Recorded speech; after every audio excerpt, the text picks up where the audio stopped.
precise exit point for the jumpers. Watch closely. For the jumpers to exit the aircraft. A standby call has been given. The jumpers are out and the pyro is on. We now have members of the Golden Knights rapidly approaching speeds of 120 miles per hour. The initial part of the formation is called the base, and it forms quickly as the initial jumpers fly their bodies together while interlocking their arms and legs to form the nucleus of the formation. The outside jumpers remain outside of the formation, awaiting the team leader's call. At 9,000 feet, the team leader waves his arms, signaling the outside jumpers to fly to the base. As they approach 5,000 feet, the freefall photographer is circling the formation. In a matter of moments, the team will perform the bomb burst maneuver. This is our salute to those of you in attendance of today's performance. Now watch for the canopies. And there you have the high-flying black and gold of your United States Army parachute team, the Golden Knights. Now, as you may have guessed, these jumpers are faced with a unique situation, a traffic jam in the sky. They must gain vertical separation to allow for individual approaches into the target area. This is accomplished by pulling down on the front part of the parachute and spiraling down at speeds of 60 miles per hour, setting up a traffic pattern just like you might see aircraft at a busy airport. The parachutes used by the Golden Knights are flexible wing gliders constructed of a lightweight, ripstop nylon. These parachutes have an inherent forward airspeed of 22 miles per hour. To turn left, the jumper pulls down on the left steering line. To turn right, the jumper simply pulls down on the right steering line. As jumpers near the ground, they will pull down on both steering lines simultaneously for the safest and softest possible landing. At 1,000 feet, the jumper does what is called a wind penetration check, checking his distance and speed across the ground. He will then fly a downwind leg, a base leg 90 degrees to the target, and then face into the wind for a final approach.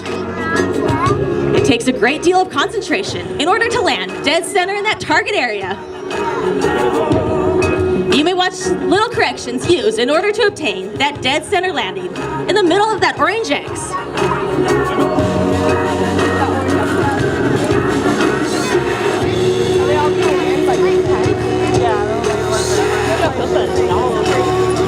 The same degree of precision, discipline, and teamwork exhibited by the demonstrators and competitors is also exhibited in the Golden Knights Elite Aviation Section, nicknamed Team 6.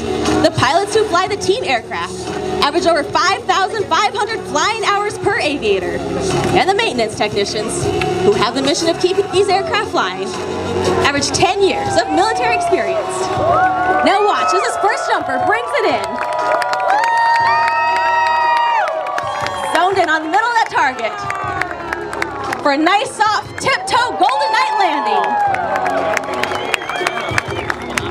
Now done by the first jumper. Watch as this next jumper brings it in for a nice target approach. You may notice the tail of the parachute curl under. This slows the forward rate of speed while also slowing the rate of descent towards the ground.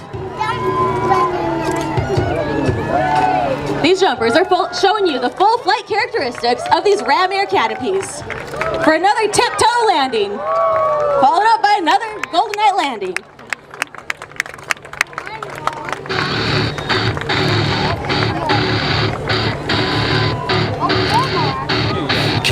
And here you have another soft tiptoe landing.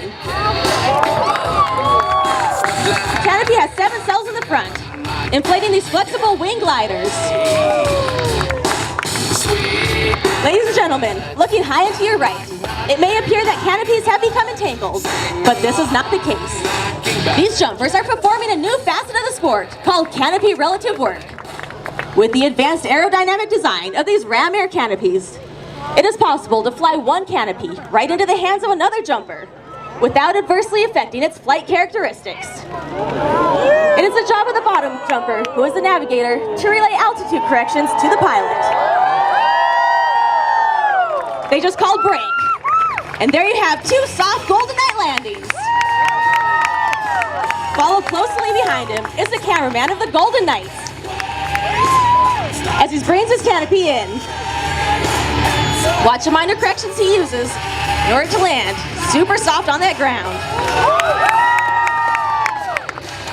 The United States Army Parachute Team was formed in 1959 at the home of the airborne, Fort Bragg, North Carolina. At that time, the team consisted of 19 original members. Each was selected to assist in the development of modern parachuting techniques, to provide world-class competition parachutists, and to perform live aerial demonstration in support of Army public relations and recruiting. In 1961, we were designated the Army's official aerial demonstration unit, and 1 year later, we adopted our nickname, the Golden Knights. The Army offers young people today a wide spectrum of opportunities to achieve their goals, to help make the world a better place, and to do something that they can be proud of. The average Golden Knight is 26 years old, has more than 1,200 parachute jumps, and is proficient in one of the hundreds of Army occupational skills. He or she joined the Army for a multitude of reasons: training, educational benefits, travel, excitement, adventure, and a chance to mature. In short, to get an edge on life.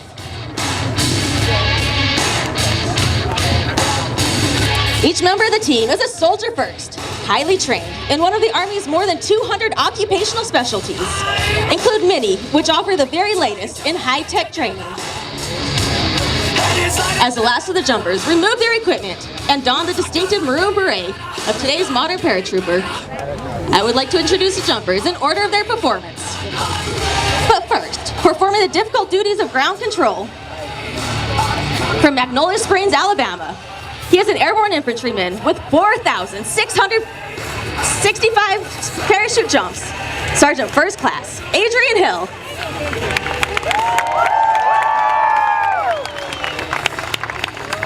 Also performing ground duties, from Miami, Florida, he is an airborne operations NCO with 24 free fall parachute jumps, Master Sergeant Winston Castillo.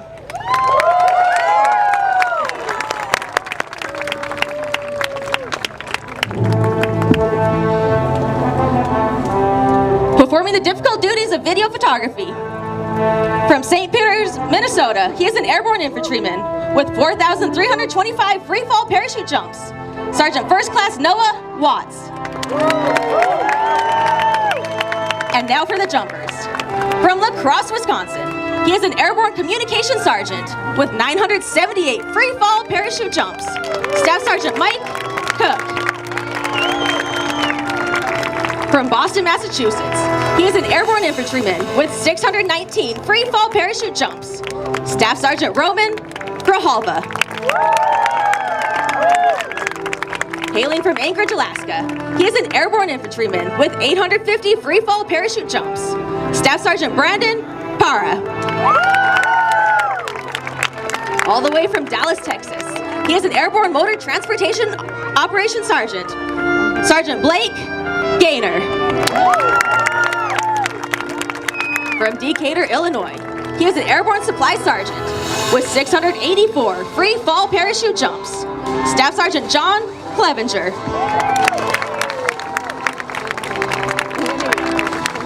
All the way from Charleston, South Carolina, he is an airborne infantryman with 2014 free fall parachute jumps, Sergeant First Class Brian Sealing. Hailing from Charleston, West Virginia, he is an airborne infantryman with 2,346 free fall parachute jumps, Staff Sergeant Rich Sloan. And leading the Golden Knights in free fall, he is a team leader of the Gold Demonstration Team from Canby, Oregon. He is an airborne cavalry scout with 1,853 free fall parachute jumps, Sergeant First Class Dustin Peregrine.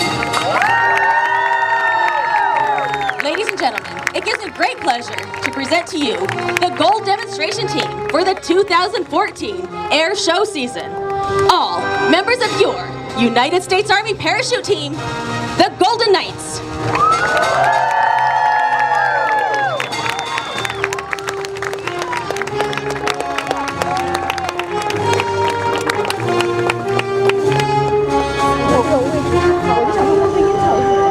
Ladies and gentlemen, this concludes our performance for the day. And on behalf of the entire team, we would like to thank each and every one of you for being such a warm and receptive airborne audience. In closing, we leave you with this final thought. In the future, may all your days be prosperous and your nights golden. Ladies and gentlemen, a nice round of applause for your United States Army Parachute Team, the Golden Knights.